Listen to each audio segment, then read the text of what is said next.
Can you provide a concise summary of the steps involved in the study abroad process? যদি IELTS আমাদের short term goal হয় অ্যাকমপ্লিশমেন্টের ক্ষেত্রে, এটা হচ্ছে আমাদের লং টার্ম গোল। তো এখানে হচ্ছে আমাদের হচ্ছে আজকে যেহেতু ইন্ট্রোডাক্টরি ক্লাস, তো সেদিক থেকে আজকেই এই জিনিসটা নিয়ে আমাদের একটু আলোচনার সুযোগ আছে। এরপরে হচ্ছে আমরা যেহেতু আইএলটিএস নিয়ে একদম ডিপে চলে যাব, তো সেদিক থেকে এতটা আলোচনার সুযোগ থাকবে না। তো এদিক থেকে আজকে যেহেতু সুযোগ আসছে, তো আমি ভাবলাম যে তাহলে আজকে একটু আলোচনা করা যেতে পারে। তো হচ্ছে তো স্টাডি অ্যাব্রোড মানে হচ্ছে বিভিন্ন দেশের বাইরের কান্ট্রির ইউনিভার্সিটি গুলোতে আমাদের হচ্ছে অ্যাপ্লিকেশন করা আহ, এবং সেখানে অ্যাডমিট হওয়া। এই ক্ষেত্রে আমি যেটা হচ্ছে দিচ্ছি, যেহেতু আমার আমার ক্লাসের স্টুডেন্ট মোটামুটি সবাই হচ্ছে গ্রাজুয়েশন কমপ্লিট বা হচ্ছে গ্রাজুয়েট করছে, মানে তারা এমএস অথবা পিএইচডির জন্য যাবে। তো এই জিনিসটা ওভাবেই সাজানো। তো তাদের জন্য এটা আন্ডার গ্রেডের জন্য, মানে ব্যাচেলার লেভেলের অ্যাপ্লিকেশনের জন্য এটা হচ্ছে এমএস বা পিএইচডি লেভেলের অ্যাপ্লিকেশনের ক্ষেত্রে প্রযোজ্য। তো এখানে স্টেপ গুলো যদি আমরা বলি, ফার্স্টে হচ্ছে আমরা ইউনিভার্সিটির জন্য খোঁজা, মানে ইউনিভার্সিটি খোঁজা।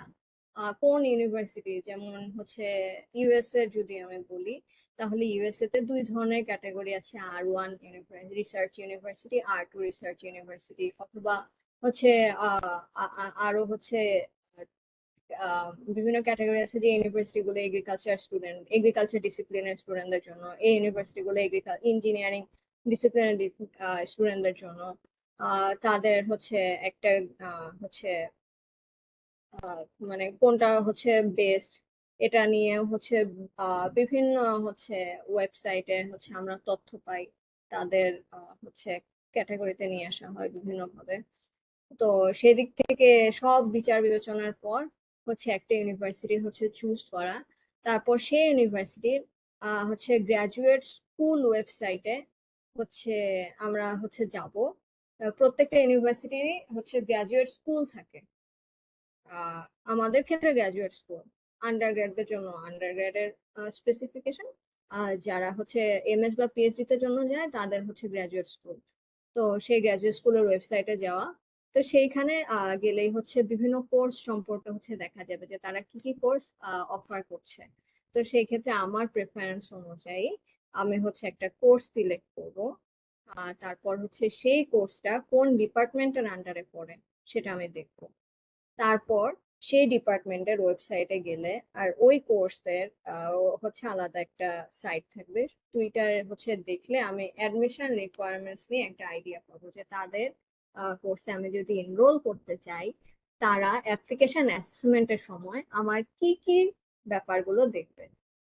তো হচ্ছে সেই দিক থেকে এই অ্যাডমিশন রিকোয়ারমেন্ট এটা জানাটা খুবই গুরুত্বপূর্ণ।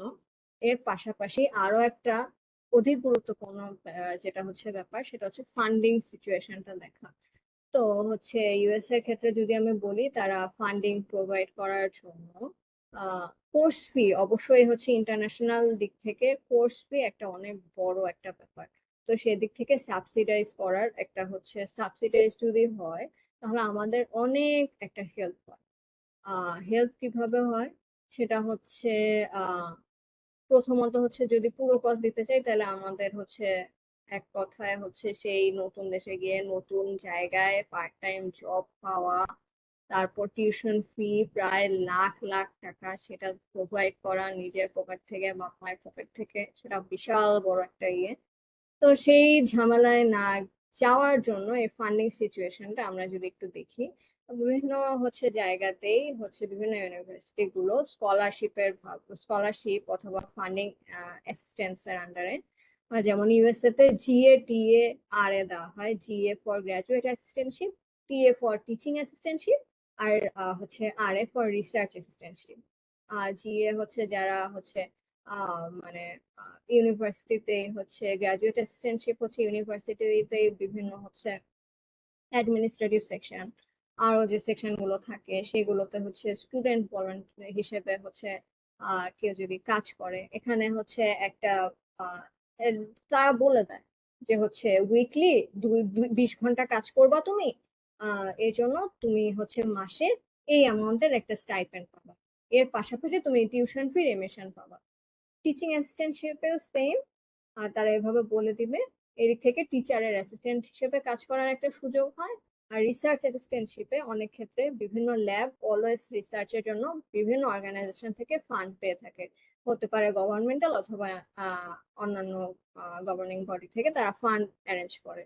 তো সেই ফান্ড থেকে যদি সুপারভাইজার কিছু অ্যারেঞ্জ করে দিতে পারে, সেটা হচ্ছে রিসার্চ অ্যাসিস্ট্যান্টশিপের আন্ডারে পড়েছে। তো এই ধরনের অ্যাসিস্ট্যান্টশিপ গুলো ইউএসএ তে দেওয়া হয়। এছাড়াও হচ্ছে আহ, অন্য দিক থেকে পার্শিয়াল ফান্ডিং, বিভিন্ন ধরনের স্কলারশিপ হচ্ছে আহ, বিভিন্ন কান্ট্রিতে হচ্ছে বরাবরই প্রোভাইড করা হয়। এক্ষেত্রে হচ্ছে কিছু ইন্টারন্যাশনাল স্কলারশিপের ক্ষেত্রে যদি আমি বলি, আচ্ছা কেউ কি ওয়েটিং রুমে আছে? হ্যাঁ আপু। আচ্ছা ঠিক আছে, থ্যাংক ইউ। এদিক থেকে যদি আমরা বলি, আহ আহ, কিছু হচ্ছে স্পেসিফিক স্কলারশিপ আছে, যেমন হচ্ছে ইরাসমাস মুন্ডাস আছে, তারপর ইউএস এর জন্য ফুল ব্রাইট আছে, তারপর ইউকে এর জন্য কমনওয়েলথ আছে, শিপেনিং আছে, তারপর হাঙ্গেরির জন্য স্টাইপেন্ডিয়াম হাঙ্গেরিয়াম আছে, অস্ট্রেলিয়ার জন্য হচ্ছে অস্ট্রেলিয়ান হচ্ছে একটা স্কলারশিপ আছে, অস্ট্রেলিয়ার গভর্নমেন্ট যেটা দেয়। এরপরে হচ্ছে আম, নেদারল্যান্ডসের দিক থেকে অরেঞ্জ স্কলার প্রোগ্রাম আছে, ওকেপি, অরেঞ্জ নলেজ প্রোগ্রাম আছে, ওকেপি যেটাকে বলে। এছাড়াও হচ্ছে নেদারল্যান্ডসের গভর্নমেন্টেরও হচ্ছে একটা স্কলারশিপ দেওয়া হয়, হল্যান্ড স্কলারশিপ। তো হচ্ছে সেই দিক থেকে এইভাবে বিভিন্ন কান্ট্রি তাদের কামিং মানে প্রসপেক্টিভ ইন্টারন্যাশনাল স্টুডেন্টদের জন্য এরকম হচ্ছে ফান্ডিং অ্যাসিস্ট্যান্স প্রোভাইড করে। তো এদিক থেকে হচ্ছে সেই ফান্ডিং অ্যাসিস্ট্যান্স এর জন্য এই ফান্ডিং সিচুয়েশনটা আমার কোর্সে কেমন, তারা কি ধরনের অ্যাসিস্ট্যান্স দিয়ে আমাকে হেল্প করতে পারে, এটা আমরা হচ্ছে দেখতে পারি। এরপরে আমাদের স্টেপটা হচ্ছে প্রসপেক্টিভ ফ্যাকাল্টি, মানে প্রত্যেকটা ওই ডিপার্টমেন্টের আন্ডারে যে ফ্যাকাল্টি সেকশনটা আছে সেই সেকশনটাতে আমরা যাব, কি কি ফ্যাকাল্টি হচ্ছে সেখানে আছে,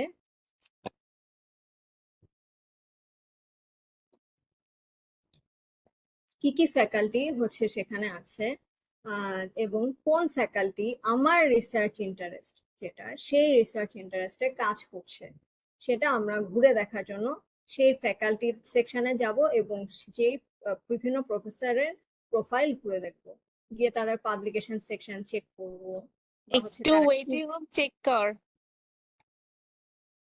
ওয়েটিং রুমে আছে কেউ একজন। আহ, এখন তো কাউকে দেখতে পাচ্ছি না রে। চলে আসছে তো প্রথম। ও ওকে, আচ্ছা ঠিক আছে। আচ্ছা, তো হচ্ছে সেইখানে তাদের প্রোফাইলে গিয়ে আমরা তাদের পাবলিকেশন গুলো চেক করব। পাশাপাশি হচ্ছে আমরা দেখব যে হচ্ছে তারা রিসেন্টলি কি কি নিয়ে কাজ করছে, বা তাদের অনেক ক্ষেত্রেই প্রফেসররা তাদের ল্যাবে স্টুডেন্ট নিচ্ছে, এমএস বা পিএইচডি লেভেলে, এরকম হচ্ছে স্টুডেন্টের মানে হচ্ছে অ্যাপ্লাই করার জন্য, মানে তাদের স্টুডেন্ট খোঁজার জন্য তারা হচ্ছে বিজ্ঞাপন বা অ্যাডভার্টিসমেন্ট টাইপের দিয়ে থাকে। সেইগুলো চেক করার জন্য তাদের প্রোফাইলে গিয়ে তাদের ল্যাব ওয়েবসাইটে আমরা যাব। বিভিন্ন হচ্ছে ইউনিভার্সিটির প্রফেসরদের আলাদা আলাদা ল্যাব ওয়েবসাইট থাকে, সেই ওয়েবসাইটে গেলে আমরা দেখতে পারবো তাদের ল্যাবটা কি কি নিয়ে কাজ করে, তাদের বর্তমানে কি কাজ চলছে, আগে কি কাজ করেছে, তারা এখন স্টুডেন্ট নিচ্ছে কিনা, আর তাদের হচ্ছে তাদের ফান্ডিং আছে কিনা, ফান্ডিং থাকলে হচ্ছে আরে বা হচ্ছে অ্যাসিস্ট্যান্ট ফান্ডিং অ্যাসিস্ট্যান্ট পাওয়াটা হচ্ছে সুবিধাজনক হয়, অন্যান্য দিকে আর ঝামেলা হতে হয় না। তো সেই দিকটাও এই জিনিসগুলো ল্যাব ওয়েবসাইটে গেলে আমরা চেক করতে পারি। এরপরে আমাদের হচ্ছে যেটা গুরুত্বপূর্ণ ব্যাপার, সেই ল্যাব ওয়েবসাইটে গিয়ে তাদের সাথে আমার ইন্টারেস্ট ওভারল্যাপ করে একটা রিসার্চ ইন্টারেস্ট কোশ্চেন ডেভেলপ করা। এরপর পরবর্তীতে কোল্ড ইমেল আমরা যখন লিখবো, এই ইনফরমেশন গুলো প্রোভাইড করে আমাদের ওই কোল্ড ইমেলটা লিখতে হবে। কোল্ড ইমেল বলতে বোঝায় আমার সুপারভাইজার, মানে যাকে, যে প্রফেসরকে আমি সিলেক্ট করেছি, তাকে আমি যে তার ল্যাবে জয়েন করতে ইচ্ছুক এটা জানিয়ে যে মেলটা লেখা হয়, আমার সিভি, এসওপি এই জিনিসগুলো অ্যাটাচ করে, বা ল্যাঙ্গুয়েজ প্রফিসিয়েন্সি এই জিনিসগুলো অ্যাটাচ করে, সেটাই হচ্ছে কোল্ড ইমেল। তো কোল্ড ইমেইলে এই ইনফরমেশন গুলো আমাদের হচ্ছে দরকার পড়ে। তো হচ্ছে সেই দিক থেকে এই জিনিসগুলো পরবর্তীতে যদি কখনো হচ্ছে স্টাডি অ্যাব্রড নিয়ে বিস্তারিত কোনো একটা ক্লাস নেওয়ার সুযোগ হয়, তাহলে এই সেগমেন্ট গুলোর আন্ডারেই আরো অনেক কিছু আছে যেগুলো হচ্ছে জানার আছে। অথবা হচ্ছে আমি যদি আজকে সময় থাকতো তাহলে হচ্ছে গিয়েও দেখাতে পারতাম যে কিভাবে ইউনিভার্সিটির ওয়েবসাইটে গিয়ে গ্রাজুয়েট স্কুল ওয়েবসাইট হচ্ছে চুজ করতে হয়, ওয়েবসাইটে হচ্ছে যেতে হয়, কোর্স কিভাবে দেখতে হয় এই জিনিসগুলো। তো যদি কখনো সুযোগ হয় পরবর্তীতে তাহলে এটা নিয়ে আমরা আলাদা একটা ক্লাসে বসে এটা ইয়ে করতে পারি। আপাতত আজকের ক্লাসের দিক থেকে পরে আমরা পরবর্তীতে চলে যাব হচ্ছে জেনারেল ডকুমেন্টস যেগুলো রিকোয়ার্ড হয় সেখানে। আমাদের হচ্ছে 3টা লেটার অফ রেকমেন্ডেশন রাখাটা বেটার। কিছু কিছু ইউনিভার্সিটিতে 2টাতেই হয়ে যায়, কিছু কিছু জায়গায় 1টাতেই হয়, কিন্তু ম্যাক্সিমাম 3টা। কাজেই 3টাই অ্যারেঞ্জ করে রাখা বেটার, যে ইউনিভার্সিটি যে কটা চায়। এরপর স্টেটমেন্ট অফ পারপাস আছে। স্টেটমেন্ট অফ পারপাস হচ্ছে আমার রিসার্চ ইন্টারেস্ট জানিয়ে কিভাবে আমার এই রিসার্চ ইন্টারেস্টটা আসলো, এবং ওই প্রফেসরের সাথে আমি কিভাবে এই রিসার্চ ইন্টারেস্টে হেল্প করতে পারি তার রিসার্চে, এই জিনিসগুলো জানিয়ে, বা তার ল্যাবটা আমি কেন চুজ করছি পার্সোনালি, তার ল্যাবের কোন কোন ফ্যাসিলিটি আমার ভালো লাগে, কোন কোন জায়গায় আমি হচ্ছে তাকে, আমার স্কিল তার জন্য সে আমাকেই খুঁজছে কেন, এরকম একটা ব্যাপার যদি হচ্ছে আমরা তাকে জানাবো এই স্টেটমেন্ট অফ পারপাস এই ডকুমেন্টটার মাধ্যমে। এছাড়া প্রত্যেকটা ইউনিভার্সিটির অনলাইন অ্যাপ্লিকেশন ফর্মে হচ্ছে বিভিন্ন এজের রিকোয়ারমেন্ট থাকে, বিভিন্ন এজের রিকোয়ারমেন্ট থাকে। তো হচ্ছে সেই এজে গুলো হচ্ছে ফিল আপ করতে হয়। এই ক্ষেত্রে এজ এর মধ্যে ডাইভার্সিটি এজে থাকতে পারে, যে হচ্ছে আমি ইথনিক ইথনিক গ্রুপ থেকে আসছি, মানে হচ্ছে কোন একটা আদিবাসী, বা হচ্ছে আমি এমন একটা গ্রুপে পড়ি যেটা হচ্ছে আম, কি বলবো, মানে ডিসেবিলিটি আছে, বা হচ্ছে আহ, আমি হচ্ছে একটু মানে ওই ইউনিভার্সিটিতে হচ্ছে ওরা বলে দিবে যে এই জায়গাগুলো থেকে হচ্ছে এরকম তুমি হচ্ছে আহ আলাদা কোটার মতন তুমি প্রেফারেন্স পাবা, বা ওই জিনিসগুলো যদি এরকম কিছু এসে থাকতে পারে। অথবা আহ আরো বিভিন্ন এটা একটু ডিফারেন্ট, কিন্তু কম্পালসারি যে কোশ্চেন গুলো থাকে সেগুলো হচ্ছে রিসার্চ ফোকাসড অনেকটা, যে এই কোর্স কেন চুজ করছো, এই কান্ট্রি কেন চুজ করছো, তোমার লিডারশিপ স্কিল কেমন, তোমার কি কি স্কিল আছে, এর আগে তুমি কোন কোন জায়গায় কাজ করেছো, কয় বছরের এক্সপিরিয়েন্স, প্রফেশনাল এক্সপিরিয়েন্স কেমন, যে জায়গায় কাজ করছো সে জায়গায় কি কি কাজ করছো, নেটওয়ার্কিং স্কিল, এই কান্ট্রিতে তোমার লং টার্ম গোল কি, তোমার শর্ট টার্ম গোল কি, মিড টার্ম গোল কি, অথবা এই ফিল্ডে হচ্ছে তুমি এই রিসার্চটাই কেন করতে চাও, এই আর হচ্ছে তোমার সুপারভাইজার যদি চুজ করে থাকো তাকে কেন চুজ করেছো, এরকম অনলাইন অ্যাপ্লিকেশন ফর্মে কিছু কিছু হচ্ছে এসে লেখার সেকশন থাকে, সেই এসে গুলো। এছাড়া স্ট্যান্ডার্ডাইজ টেস্ট থাকে, জিআরই, জিম্যাট। এরপর proof of English language proficiency, যেটা নিয়ে আমরা এখন কাজ করছি। জিআরই, জিম্যাটটা ওয়েব করা হয় অনেক ইউনিভার্সিটিতেই, ইউএস এর ক্ষেত্রেও। আর অন্যান্য জায়গায় হচ্ছে এটা আহ, যেমন ইউকে তে এটা লাগে না তেমন। তারপর হচ্ছে অন্যান্য কান্ট্রি গুলোতেও, নেদারল্যান্ডস, অস্ট্রিয়া, জার্মানি, জিআরই হচ্ছে না দিলেও চলে। কিন্তু প্রুফ অফ ল্যাঙ্গুয়েজ প্রফিসিয়েন্সি যে এটা মাস্ট লাগবেই। এটা হচ্ছে আহ, এখানে হচ্ছে জোড়া, যদি জিআরই, জিম্যাটটা হচ্ছে বিজনেস অথবা ম্যাথমেটিক্যাল অ্যাসেসমেন্টের জন্য মেইনলি, জিআরই হচ্ছে অ্যানালাইটিক্যাল, ওভারঅল অ্যানালাইটিক্যাল স্কিল হচ্ছে অ্যাসেস করার জন্য। এটা ইউএসএ মেইনলি হচ্ছে প্রেফার করা হয়। তবে জিআরই দাও, জিআরই দে, জিম্যাটই দে, তার সাথে অবশ্যই অবশ্যই আইএলস, টোফেল বা পিটি যে কোনো একটা দিতেই হবে।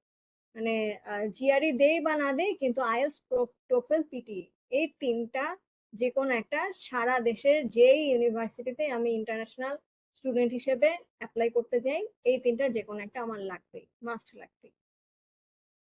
আর জিআরই জিম্যাট ওটা ইউএস এর ক্ষেত্রে অথবা অন্যান্য কান্ট্রির ক্ষেত্রে এই তিনটার যে কোনো একটা দেওয়ার পরে ওই দুইটার যে কোনো একটা দেওয়া যেতে পারে। জিআরইটা মেইনলি হচ্ছে বেশি ইউজ করা হয়, জিম্যাটটা বিজনেস ডিসিপ্লিনের জন্য বেশি। সেটা হচ্ছে সায়েন্সের জন্য এতটা, মানে স্টেম স্টুডেন্টদের জন্য এতটা হচ্ছে লাগে না। স্টেম স্টুডেন্টরা মেইনলি জিআরই দেয়, গ্রাজুয়েট রেকর্ড এক্সামিনেশন যেটাকে বলে। কিন্তু প্রুফ অফ ল্যাঙ্গুয়েজ প্রফিসিয়েন্সিটা কিন্তু হচ্ছে প্রত্যেক ইউনিভার্সিটিতেই মাস্ট লাগবে। জিআরই দাও তার সাথে, বা জিআরই না দাও তার সাথে, এরকম একটা ব্যাপার। তো হচ্ছে এর সাথে লাগে একাডেমিক ট্রান্সক্রিপ্ট গুলো, একদম কোন লেভেলে কত হচ্ছে জিপিএ ছিল সেই ট্রান্সক্রিপ্ট গুলোর সাথে ফাইনাল ট্রান্সক্রিপ্ট, সার্টিফিকেট লাগে। ট্রান্সক্রিপ্টের সাথে এখানে লেখা নেই কিন্তু সার্টিফিকেট লাগে, ফাইনাল সার্টিফিকেটটা যেটা। এছাড়া হচ্ছে রিসার্চ ইন্টারেস্ট পোর্শনটা কোল্ড ইমেইলের জন্য লাগে, কারণ কোল্ড ইমেইলে কিন্তু আমাদের হচ্ছে প্রথম ধাপ সুপারভাইজারের সাথে পরিচিত হওয়ার জন্য। তাছাড়া অনলাইন অ্যাপ্লিকেশন ফর্ম ড্রপ করার ক্ষেত্রে সুপারভাইজার যদি না থাকে, এই ভালো ইউনিভার্সিটি গুলোতে সুপারভাইজারের কানেকশন লাগে, কারণ হচ্ছে অ্যাপ্লিকেশন অ্যাসেসমেন্ট কমিটিতে সুপারভাইজারই আমার পক্ষ থেকে ভাউচ করে যে হ্যাঁ এই স্টুডেন্টটাকে আমি চিনি, সে ভালো, তার স্কিলের জন্য আমি ভাউচ করছি, এরকম একটা ব্যাপার। তো হচ্ছে এছাড়া সিভি লাগে। আর কোল্ড ইমেল ড্রাফট তো হচ্ছে বললাম, এটা খুবই ইম্পর্টেন্ট একটা পার্ট। এটা ড্রাফটিং এরও নিয়ম কানুন আছে, কিন্তু আজকের ক্লাসে তো হচ্ছে পসিবল না। তো হচ্ছে পরবর্তীতে যদি হচ্ছে এটা নিয়ে স্পেসিফিক কোনো ক্লাস নেওয়া হয়, সেদিক থেকে এই জিনিসটা আলোচনা করা যাবে, যে এটা কিভাবে লিখতে হয় বা কিছু, সেটা আলোচনা করা যাবে। তো স্টাডি অ্যাব্রডের ক্ষেত্রে দুইটা সিজন হচ্ছে, অ্যাকচুয়ালি তিনটা সিজন বলা যায়, স্প্রিং, ফল আর হচ্ছে সামার। স্প্রিংটা হচ্ছে ক্লাসগুলো জানুয়ারিতে স্টার্ট হয়, ফলে হচ্ছে ক্লাসগুলো সেপ্টেম্বরে স্টার্ট হয়, আর হচ্ছে সামারটা মেতে স্টার্ট হয়। সামারটা খুবই বলতে গেলে হচ্ছে ইউনিক সিচুয়েশনে, সামারটা খুব বেশি হচ্ছে অ্যাপ্লিকেবল না। বেশিরভাগ ক্ষেত্রে স্প্রিং সিজনে ইনটেক হয়, স্প্রিং ইনটেক যেটাকে বলে, আর হচ্ছে ফল ইনটেক যেটাকে বলে, যেটা সেপ্টেম্বরে না হয় সেটা। তো এই ক্ষেত্রে হচ্ছে বিভিন্ন যে ধাপগুলো, যে স্ট্যান্ডার্ডাইজ টেস্ট দেওয়া, ইংলিশ প্রফিসিয়েন্সি টেস্ট দেওয়া, এগুলোর জন্য যে ডিউরেশন লাগে, এটা পরবর্তীতে আরো হচ্ছে বিস্তারিত আসবে। 3 থেকে 8 মাসের মতন মোটামুটি হচ্ছে লাগতে পারে প্রফিসিয়েন্সি টেস্ট দেওয়ার জন্য। এছাড়া ডকুমেন্ট প্রিপারেশনের জন্য কিছু সময় লাগে, কোল্ড ইমেল ড্রাফটের জন্য। তারপর হচ্ছে টার্গেট ইউনিভার্সিটি গুলো, ল্যাব গুলো হচ্ছে ডিটারমাইন করার জন্য। তারপর হচ্ছে কোল্ড ইমেল ডিসপার্সের জন্য, এই ইন্টারভিউ, ফান্ডিং নেগোসিয়েশন, এই সবগুলোর জন্য কিছু কিছু সময় লাগে। সেই সময়গুলো ঠিক কতটুকু লাগে এটা আমরা পরবর্তীতে একটা স্লাইড আছে, তাই এইখানে স্কিপ আমি।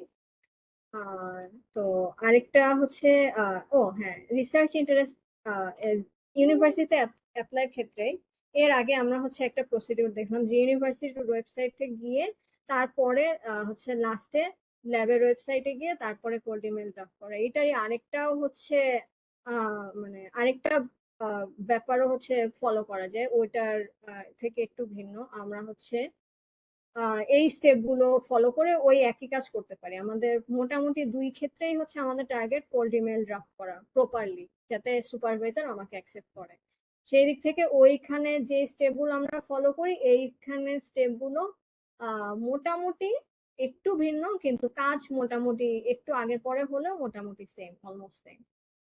তো ফার্স্টে হচ্ছে রিসার্চ টপিক সিলেক্ট করা, যেটা আমাকে ইন্টারেস্ট করে। এটা আমরা কিভাবে সিলেক্ট করব? বিভিন্ন ধরনের হচ্ছে সাইট আছে, যেমন গুগল স্কলার। গুগল স্কলারে গেলে গুগল স্কলার লিখে সার্চ দেব, গুগল স্কলার, সেইখানে যদি সার্চ দেই তারপর হচ্ছে এছাড়া lens.org আছে, আরো হচ্ছে বিভিন্ন পাবলিকেশন সাইট আছে, স্প্রিঙ্গার, নেচার, তারপর হচ্ছে সায়েন্স, তারপর হচ্ছে বিভিন্ন জার্নাল আছে। তারপর হচ্ছে এই জায়গাগুলোতে যদি আমরা হচ্ছে যাই, তাহলে আমরা বিভিন্ন পাবলিকেশন পাবো। সেই পাবলিকেশন গুলোতে অথবা হচ্ছে সেই পাবলিকেশন গুলোতে যদি আমরা যাই, তাহলে আমরা হচ্ছে প্রফেসরের হচ্ছে অদার সেকশনে গেলে আমরা হচ্ছে প্রফেসরের নেম, আর বেশিরভাগ ক্ষেত্রেই তাদের হচ্ছে ইউনিভার্সিটি প্রোফাইলের লিঙ্ক দেওয়া থাকে। সেই লিঙ্কে আমরা যদি যাই তাহলে আমরা হচ্ছে অবশ্যই এখান থেকে আমরা হচ্ছে আগে সার্চ দেব, যে আমার দিক থেকে আমি যেমন সার্চ দিই ইকোলজিক্যাল ওয়েস্ট ওয়াটার ট্রিটমেন্ট, সেখানে আমি সার্চ দিব ইকোলজিক্যাল ওয়েস্ট ওয়াটার ট্রিটমেন্ট। সেটা সার্চ দিলে গুগল স্কলারে ওই আন্ডারে যে রিসার্চ গুলো হচ্ছে সেই পাবলিকেশন গুলো চলে আসবে। সেইখানে আমি গিয়ে চুজ করব যে হ্যাঁ হ্যাঁ এই জায়গাটাতে সে গার্মেন্টস, রেডিমেড গার্মেন্টস এর ইফুলেন্ট ইফুলেন্ট ট্রিটমেন্ট প্ল্যান্ট নিয়ে কাজ করতেছে, বা হচ্ছে কিছু একটা ইটিপি নিয়ে কাজ করতেছে, বা এরকম একটা কিছু। এরকম হচ্ছে প্রত্যেকটা ডিসিপ্লিনে তো আলাদা আলাদা টার্ম আছে। এটা আমি হাইড্রোলজি ডিসিপ্লিনের টার্ম বললাম, তো এরকম হচ্ছে আরো বিভিন্ন ডিসিপ্লিনে আলাদা আলাদা টার্ম আছে। এগ্রিকালচার দিক থেকে সাস্টেনেবল এগ্রিকালচার হতে পারে, বা হচ্ছে বিভিন্ন যে ডিসিপ্লিন বেসড একটু ভিতরের অবশ্যই, মানে অনার্সে যেমন হচ্ছে এগ্রিকালচার, না এগ্রিকালচার লিখে সার্চ দিলে তো হবে না, জাস্ট খালি একটু ভিতরে গিয়ে সাস্টেনেবল এগ্রিকালচার, এগ্রিকালচারের আন্ডারে আলাদা একটা ডিসিপ্লিন, মানে আলাদা একটা হচ্ছে ছোট্ট সেকশন। সেই একটু স্পেসিফিক যদি আমরা সার্চ দিই তাহলে খুঁজে পাওয়াটা আরেকটু বেটার। ইঞ্জিনিয়ারিং অন্যান্য স্টেম ডিসিপ্লিন গুলোতেও সেম। তো হচ্ছে সেই জায়গাগুলোতে আমরা যদি সার্চ দিই সেখানকার প্রফেসরের প্রোফাইল আমরা পেয়ে যাব এভাবে পাবলিকেশন থেকে। সেই প্রফেসরের ইউনিভার্সিটি প্রোফাইলে গিয়ে আমরা পরবর্তীতে তার ল্যাব আর ডিপার্টমেন্টাল ওয়েবসাইট বের করে, এবং সে কি কি কোর্স টিচ করছে, মানে কি কি কোর্স পড়াচ্ছে, সেই হচ্ছে কোর্স গুলোতে যদি আমরা যাই তাহলে আমরা ওইখান থেকে ওই ইনফরমেশন গুলো পেয়ে যাব। পাশাপাশি আমরা ডিপার্টমেন্টাল ওয়েবসাইট থেকে আগের মতনই অ্যাডমিশন রিকোয়ারমেন্ট আর ফান্ডিং সিচুয়েশনটাও চেক করে নিতে পারবো। এই জিনিসগুলো চেক করে ফেলার পরে এই পুরো হচ্ছে জিনিসগুলো কাজে লাগে, ইনফরমেশন গুলো কাজে লাগে আমরা কোল্ড ইমেল ড্রাফটিংটা শুরু করতে পারি।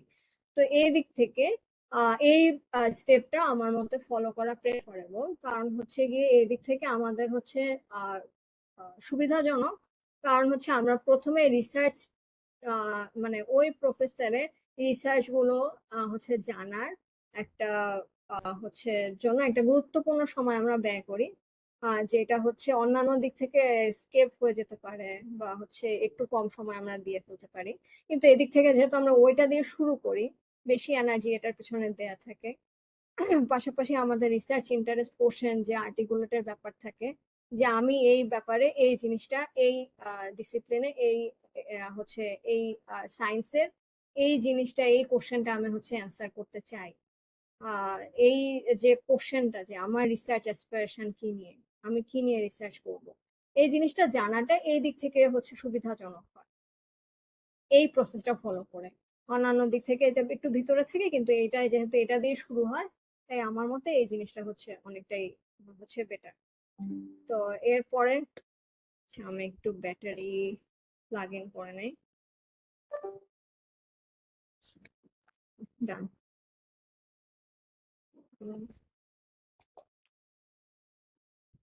আচ্ছা,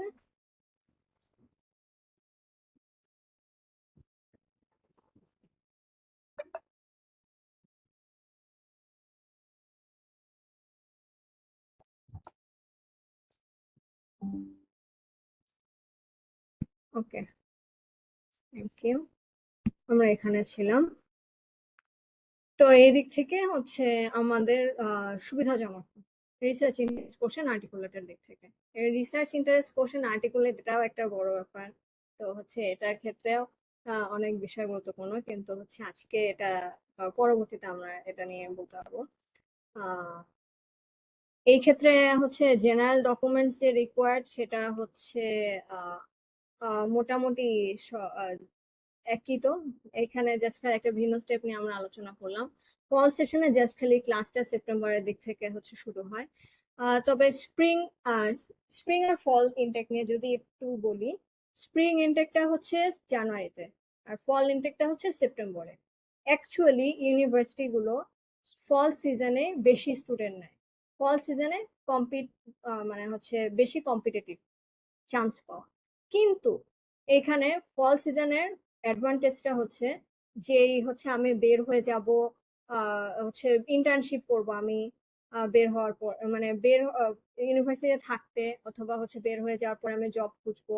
এই যে একটা যে টাইম লাইন, ইনস্টিটিউশন গুলো বা হচ্ছে বিভিন্ন কোম্পানি গুলো ইন্টার্নশিপটা ফল ইনটেকের সাথে হচ্ছে আহ, মানে ফল ইনটেকটা মাথায় রেখে ইন্টার্নশিপের টাইম লাইনটা হচ্ছে তারা চুজ করে।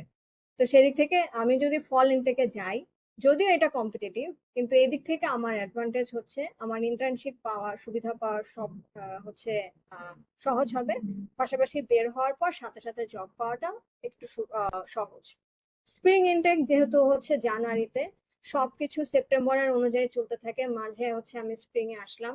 এটা কোর্স অনুযায়ী সব কোর্সে মোটামুটি ফল ইনটেক অবশ্যই থাকবে। স্প্রিং ইনটেক কিছু কোর্সে থাকতে নাও থাকতে পারে। স্প্রিং ইনটেকে হচ্ছে ফল ইনটেকের মতন এতটা কম্পিটিটিভ হয় না, কিন্তু স্প্রিং ইনটেক যেহেতু মাঝে থেকে শুরু হয়, কোম্পানিগুলোতে ইন্টার্নশিপ পাওয়াটা একটু সমস্যা হতে পারে, অথবা গ্রাজুয়েশনটা একটু ডিলে হতে পারে। ফল ইনটেকে অবশ্যই আগে আগে ঠিক টাইমে গ্রাজুয়েশনটা হবে।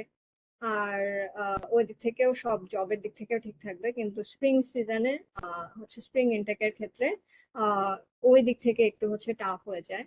কারণ হচ্ছে হুট করে মাঝে থেকে, হুট করে না অ্যাকচুয়ালি, মাঝে থেকে যেহেতু হয়, অন্য অন্য জায়গায় মানে অন্যান্য জবের দিক থেকে টাইম লাইন বা হচ্ছে এদিক থেকে গ্রাজুয়েশনের যেহেতু ডিলে হয়, ওই দিক থেকে একটু হচ্ছে ইস্যু হয়ে যায়। কিন্তু স্প্রিং সিজনটা ফল সিজনের থেকে লেস কম্পিটিটিভ। মেইনলি ফল সিজনটাই হচ্ছে প্রত্যেক কোর্সে থাকে, আর এটা ফল সিজনটা প্রত্যেক ইউনিভার্সিটিতে মাস্ট থাকবে, প্রত্যেক কোর্সে মাস্ট থাকবে।